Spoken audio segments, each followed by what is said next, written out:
नमस्ते कैप्रिकॉर्न, आपका the flowering परिजात में स्वागत है। ये आपकी फोर्टनाइटली रीडिंग्स हैं जहाँ पे 18 से लेकर 31 दिसंबर तक की आपकी एनर्जी, मूड्स और इवेंट्स के बारे में हम कार्ड्स निकालेंगे। तो देखते हैं आपका फोर्टनाइट कैसे जाएगा।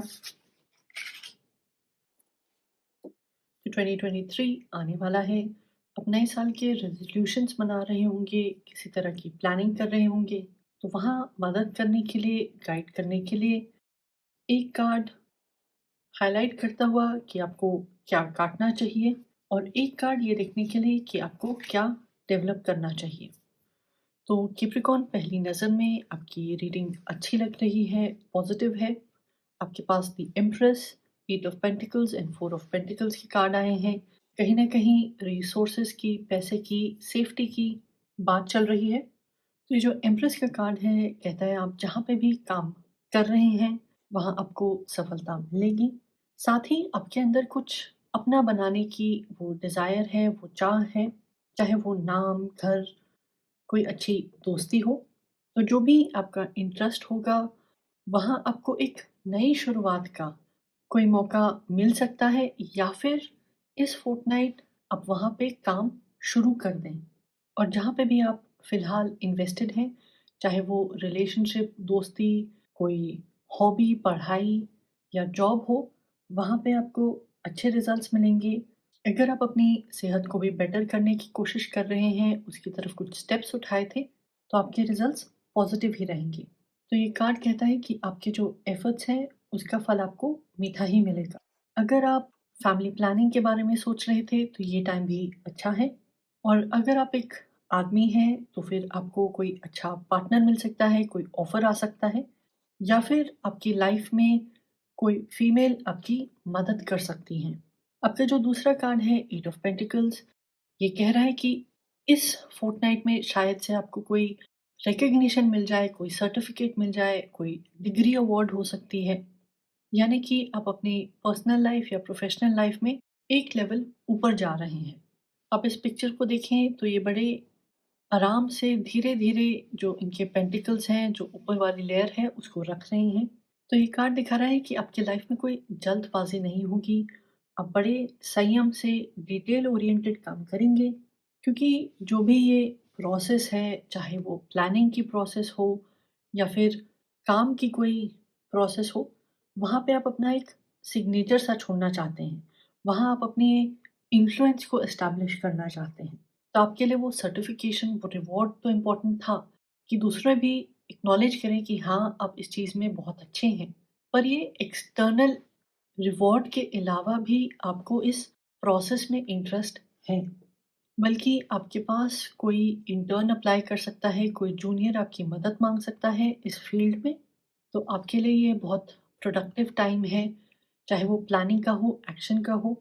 तो आप बिज़ी रहेंगे, वो मेहनत की बात, समय की बात हो सकती है, बट ये फोर्टनाइट आपका एन्जॉयबल रहेगा और साथ-साथ अच्छे रिज़ल्ट्स भी देके जाएगा। आपका जो थर्ड कार्ड है, ये 4 ऑफ पेंटिकल्स है। तो ये जो कार्ड है, कहता है कि ये कंजूसी का टाइम नहीं है। जो आपकी रिसोर्सेज़ हैं, आप दूसरों की मदद कर सकते हैं, उन्हें गाइड कर सकते हैं, इंस्पायर कर सकते हैं। तो वहाँ भी थोड़ा-सा समय, थोड़ा-सा वक़्त आप दें। बस पैसे इकट्ठे करना, अपने लिए ही कनेक्शंस बनाना और पैसे दबा के रखना अच्छी चीज़ नहीं है। जो आप मेहनत कर रहे हैं, इसका गोल कलेक्शन बनाना या फिर चीज़ों को अपने पास इकट्ठा करके रख देना नहीं है। अगर आप नेटवर्क कर रहे हैं, दूसरों की मदद करेंगे तो आपका नेटवर्क भी बढ़ेगा। अगर आपके पास पैसे हैं, आप उनको एक्सपीरियंसेस पे खर्च करते हैं तो आपकी लाइफ ज़्यादा रिच हो जाएगी। आपके पास ज़्यादा अच्छे आइडियाज़ आएँगे। आपको अपने पेट प्रोजेक्ट के लिए जो मदद चाहिए वो मिल पाएगी। क्योंकि ज़िंदगी का जो काम का गोल है वो एक्सपीरियंसेस है और खुशी है। ना कि एक एंड बैंक बैलेंस। तो आपका गोल होना चाहिए कि पैसा आपको कुछ अलग अनुभव या अच्छा अनुभव देके जाए, या फिर वो आपकी ग्रोथ में मदद करे। क्योंकि जिस तरह आप यहाँ तक पहुँचे थे एक सेफ्टी की पोज़ीशन में, एक स्टेबिलिटी की पोज़ीशन में, इससे आगे जाने के लिए आपको कुछ इनोवेट करना पड़ेगा, कुछ नया करना पड़ेगा। तो वो पुरानी सोच कि सिर्फ़ मेरा-मेरा है या फिर मैं इससे ज़्यादा नहीं बना पाऊँगा, आपको इसको छोड़ना पड़ेगा। मगर आप में से कुछ लोग ऐसे हैं जो फ़िलहाल लाइफ़ में सेटल नहीं हुए हैं, उनकी इतनी सेविंग्स नहीं है या फिर उनके सर पर लोन्स बहुत हैं। तो उनको ये कार्ड चेतावनी देता है कि ये टाइम फ़िज़ूल खर्ची का बिल्कुल भी नहीं है। आपको अपने पैसों को, अपने रिसोर्सेज़ को बिल्कुल बंद मुट्ठी में रखना है, क्योंकि आगे जाके इन पैसों की आपको ज़रूरत पड़ सकती है। एक एरिया जहाँ आपको कुछ काटने की ज़रूरत है, वहाँ कार्ड आया है 10 ऑफ सोर्ड्स। तो ये एक तरह की ट्रांसफ़ॉर्मेशन का कार्ड है। जैसे आप देख सकते हैं, अब ये जो मौत है, बिल्कुल फुली डेवलप्ड है और काफ़ी हाइट तक आ गए हैं। तो कुछ कट करने के हिसाब से आपको रियलाइज़ करना पड़ेगा कि अब आप लाइफ़ की एक नई स्टेज पे हैं। तो कुछ आइडियाज़, लोग, हैबिट्स या सिचुएशंस ऐसी होंगी जो कि आपके हित में नहीं हैं। तो अब इस पोज़ीशन से आपको अपने अतीत को भी देखना है, अपने आज को भी देखना है और उसको समझने की कोशिश करनी है। अब ज़िंदगी के अच्छे-बुरे को तो कबूल करेंगे, एक्सेप्ट करेंगे, मगर अब आपने एक बेटर लाइफ़स्टाइल, बेटर प्रोडक्टिविटी, ज़्यादा अच्छे रिलेशनशिप या सेहत की ओर जाना है। तो उसके लिए आपको कुछ चीज़ों को पीछे छोड़ना पड़े, तो आपको छोड़ देना चाहिए। क्योंकि कुछ नया करने के लिए, कुछ अगले लेवल पे जाने के लिए आपको अपना टाइम, एफर्ट, एनर्जी अब डिफरेंट तरह की चीज़ों में डालनी पड़ेगी। डिफरेंट तरह के नेटवर्क बनाने में, अलग लेवल की स्किल सीखने में लगेगी। और एक एरिया जहाँ आप कुछ डेवलप कर सकते हैं, ये आपके लिए पॉजिटिव रिजल्ट्स दे जाएगा। वहाँ आपका कार्ड आया है क्वीन ऑफ कप्स। तो इस रीडिंग के हिसाब से और इस डेक के हिसाब से ये क्वीन ऑफ कप्स आपको एक बैलेंस के बारे में बोल रहा है। ये कह रहा है कि आप एक पोजीशन में हैं जहाँ आप लोगों की हेल्प कर सकते हैं, उनको नर्चर कर सकते हैं या लोग आपकी मदद मांगने आए।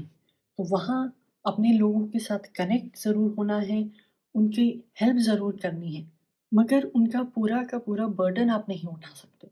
मान लीजिए अगर वो कोई ऐसा डिसीजन लेते हैं जो उनके लिए अच्छा नहीं है या उस डिसीजन की वजह से आपके रास्ते बिल्कुल अलग-अलग हो जाते हैं, तो उस डिसीजन को रिस्पेक्ट करें और अपनी जर्नी पर फोकस करें।